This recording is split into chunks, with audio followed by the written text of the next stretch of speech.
नमस्कार साथियों, मैं आपका दोस्त लेखक मोटिवेशनल स्पीकर डॉक्टर उज्जवल पाटनी। रात के 11 बजे थे। 11 बजे अचानक घर की घंटी बजी। रवि चौंक गया, इतनी रात को कौन आया। दरवाजा खोल के घर के बाहर आया तो देखता है कि सामने एक वृद्ध सज्जन खड़े हैं और एक ऑटो पर आए हुए हाँफ रहे तेजी से। और उन सज्जन ने उनसे पूछा, बेटा आपका नाम? बोले रवि। और वृद्ध सज्जन बोले, हे भगवान तेरा लाख लाख शुक्रिया, घर मिल गया। रवि को कुछ समझ नहीं आया। वृद्ध सज्जन ने कहा, पानी मिलेगा? रवि ने बोला, आइए 1 मिनट घर के अंदर आ जाइए। अंदर पानी वगैरह पिलाया। उन वृद्ध सज्जन ने रवि के हाथ में एक चिट्ठी दी। रवि ने वो चिट्ठी को पढ़ा और चिट्ठी को पढ़ के ऑटो वाले को कहा कि भाई साहब आप चले जाओ। और वृद्ध सज्जन का सामान उतार कर घर के अंदर ले आया और कहा, अंकल रात बहुत हो गई है, आप सो जाइए, मैं आपका काम कल सुबह कर दूंगा। उस चिट्ठी में रवि के पिता ने रवि के लिए कुछ लिखा था और वृद्ध सज्जन ने कहा कि आपके पिता ने मुझे भरोसा दिलाया कि मेरा लड़का आपका काम जरूर से जरूर करेगा, आप बिल्कुल बिना किसी चिंता फिकर के चले जाओ।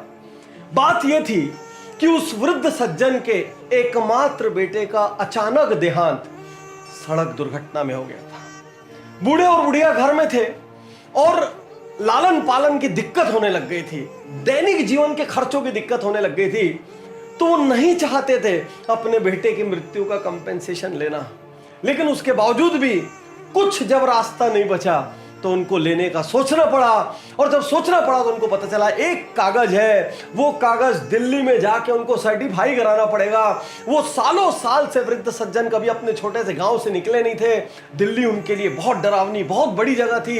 इतने में उनके पुराने मालिक, पुराने बॉस ने अपने बेटे के नाम से एक चिट्ठी बना के दी कि जाओ मेरा बेटा आपकी मदद करेगा। अगले दिन सुबह अंकल उठे, उनको बढ़िया नाश्ता वाश्ता कराया, अपनी गाड़ी में बैठाया। रवि ने छुट्टी ली। छुट्टी लेकर रवि वो ऑफिस में गया। सारी मेहनत मशक्कत करके वो डॉक्यूमेंट फाइनली निकाल लिया। डॉक्यूमेंट निकालने के बाद अंकल की बस की टिकट करा दी। टिकट के साथ मिठाई का एक डब्बा दिया और बस स्टैंड पर छोड़कर निकलने ही वाला था। इतने में वृद्ध सज्जन ने यूं हाथ जोड़कर कहा, रवि तुम्हारे पिता धन्य है कि उन्होंने तुम्हारी जैसी संतान को पैदा किया, और वो धन्य है क्योंकि उन्हें तुम्हारी जैसी संतान मिली। कुछ कहना चाहते हो कि आपके पिता से मैं मैसेज दे दूंगा उनको? मतलब कहना तो मुझे भी बहुत कुछ है, लेकिन यदि आपकी कोई बात पहुंचानी हो तो रवि जाते जाते कहता है, माफ कीजिएगा अंकल, आपसे एक बात कहना चाहता हूं। कहिए। बोले मैं रवि नहीं हूं। तो बेटा तुम्हारे मकान के बाहर तो रवि निवास लिखा था। हाँ वो मेरा रवि निवास है, मेरा नाम भी रवि है, लेकिन मैं वो रवि नहीं हूं जिसको आप ढूंढने आए थे। उन वृद्ध सज्जन को कुछ समझ नहीं आया।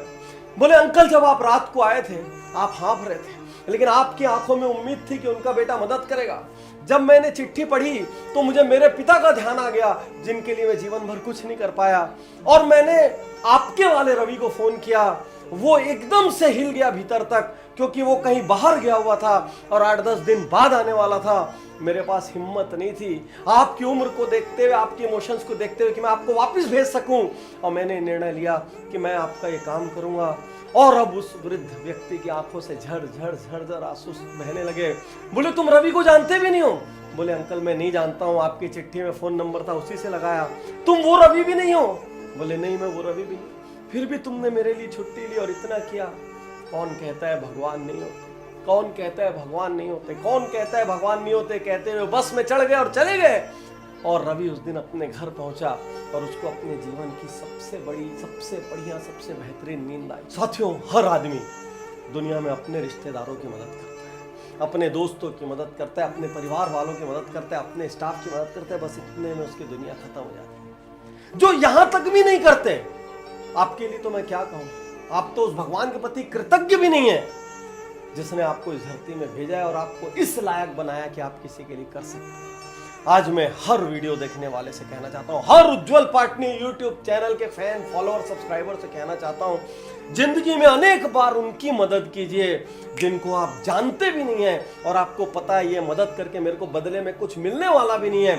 निस्वार्थ, निस्वार्थ सिर्फ इसलिए मदद करना क्योंकि आपको अपने जीवन में आंतरिक खुशी चाहिए। आपको उस ऊपर वाले को उत्तर देने के लिए अपनी लाइफ में, अपने सीवी में कुछ अवार्ड्स, कुछ क्रेडेंशियल्स चाहिए, इसलिए मदद करना। इसलिए मदद करना कि कल आप अपने बच्चों को कहानियां सुना सको, इसलिए मदद करना ताकि आप रात को आसानी से सो सको और आपको अपने इंसान के रूप में पैदा होने पर गर्व हो। याद रखना, ऊपर वाले ने हर किसी को मदद करने की काबिलियत भी नहीं दी।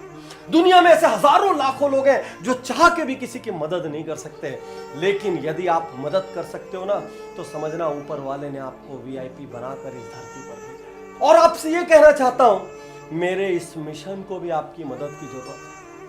इस वीडियो को यदि आप 5 लोगों तक पहुंचाते हैं और उन 5 में से एक आदमी भी किसी अनजान की मदद करता है, तो उसके हिस्से का कुछ पुण्य आपको भी मिलेगा। शुक्रिया, धन्यवाद, थैंक यू। ये मैं हूं। मैं 3 लोगों की मदद करूंगा। उन तीनों से थैंक्स के बदले मैं उन तीनों को और 3 की मदद करने के लिए कहूंगा। उस तरह से 3-3 में बिखर कर आखिर में हर एक में सामने वाले की मदद करने की सोच जाग जाएगी।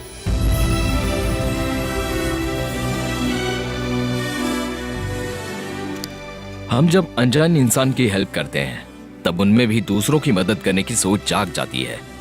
इस दुनिया में इंसान की मदद करने भगवान नहीं आएगा। इंसान की मदद इंसान को ही करनी है। बिजली या बल्ब की खोज भगवान ने नहीं की। इंटरनेट से लेकर इडली कुकर तक हर चीज इंसान ने बनाई है। इंसान चाहे तो कुछ भी हासिल कर सकता है, ऐसा मुझे भरोसा है।